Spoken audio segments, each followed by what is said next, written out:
guys! Welcome back to my YouTube channel. Kung bago ka pa lang sa channel ko, please subscribe.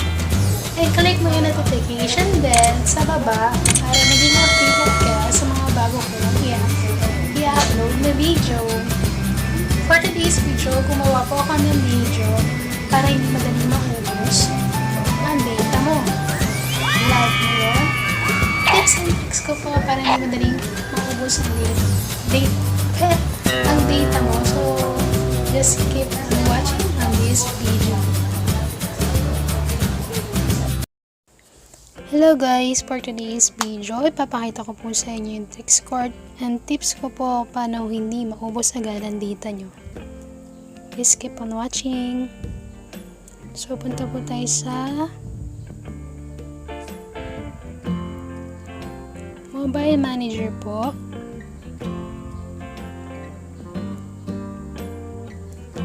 And then, yan po yung makikita po natin. So, kung makikita nyo, nakalagay data usage, set mobile limit. So, this month, naka 20 gig na po ako. So, May 1 to, ano yan, from May 1 to, ano ba ngayon? 14, yan, yung gamit ko. Tinawan ko lang, yan. Tapos, control data app usage. Kung makikita nyo sa control app data usage po, yan po yung mga apps na nagko-consume po yan ng data natin. So, mapapansin nyo, naka-off po yan. Ang nagko-consume ng data ko, yung Greenify ko, TubeBuddy, tsaka YT Studio po. Kung gusto nyo po, halimbawa, may Gcash po kayo, kung may Gcash ako, Shopee, TikTok, i-open nyo lang yan. Kung gusto nyo gamitin siya, cellular data po.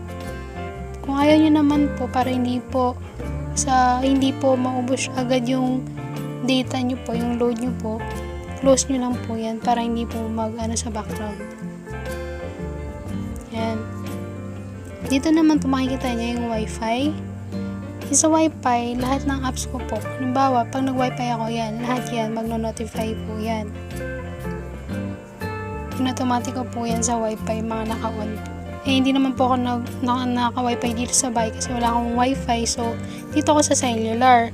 Ang mga inop ko lang po na mga apps po, yung hindi ko madalas nagagamit para once na naka-open po yung mobile data ko po, hindi po agad madaling maubos. Kasi naka-off yung mga apps na hindi ko ginagamit. Ano po? Twitter ko, naka-off din po yan. Mapapansin nyo. Ang mga naka-on po na madalas ko lang nagamit, YT Studio, YouTube yan. Escape tayo. Balik ba tayo? Yan.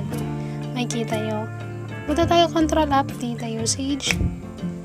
Balik pa tayo, balik. Set a mobile data limit. Makikita nyo po, nasa-set po siya. Set data plan. Naka-unlimited plan po ako para wala po siyang limit. Kung po. Kasi lagi po nanonood ng YouTube, Facebook, Instagram po. Pwede nyo po siyang iset. Ito lang po. I-off nyo lang po siya kung ayaw nyo ng data unlimited. Pindutin nyo lang po yan. 5.37 lang po yung pwede nyo magamit sa loob ng gig, sa loob ng isang buwan kung lalagyan nyo po siya ng limit. Yan po. Use data 9 gig po. Yan, yung nagamit kong data po ngayon. Simula May 1 to hanggang ngayon po. May 14. So, hindi ako nasiset ng ng limit kasi gusto ko unlimited plan po. Yan. Balik lang po tayo. Yan, naka-limited plan po ako. So, kung mapapansin nyo po, balik po tayo sa control data usage. Diba po naka-off po dito yung ko po, Shopee ko. Tingnan nyo po naka-off. Pumunta ako sa Shopee.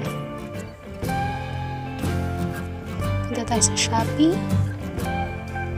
Ayan.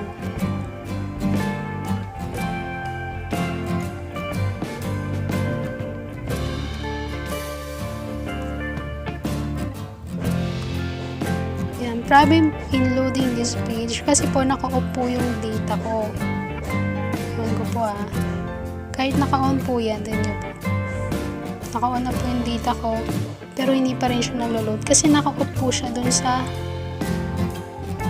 data usage ko po. So, balik po natin. Punta ulit tayo sa data usage. Mobile manager, data usage po. Tapos, ito, i-on ko po siya.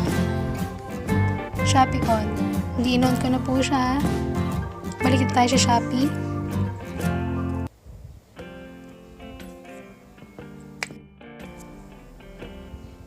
Yan. Nakita nyo na po.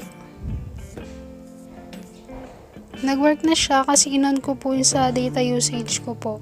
Yun po yung sinasabi ko po sa inyo kasi meron po tayong mga application na nag-run po siya. Bali, kahit na, kakaload nyo lang po, mabilis maubos yung load nyo. Kasi nag-run po siya sa background nyo eh.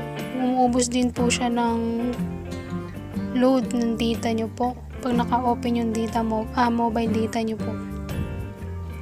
So, nakita nyo po. Yan. So, okay na po tayo. So, balik ulit tayo doon sa mobile manager po. Yan po. Close ko na po siya. Pag kinalose ko po siya, tingnan nyo po. Shopee. Punta ulit tayo Shopee.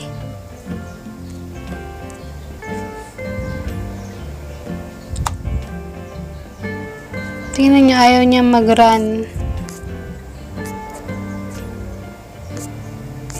Wala po kayong nakikita. Diba po? Hindi katulad kanina nung naka-on. Nakita nyo naman po, diba? Yun lang po yung tips ko po sa inyo kung paano po hindi madaling maubos yung data nyo po.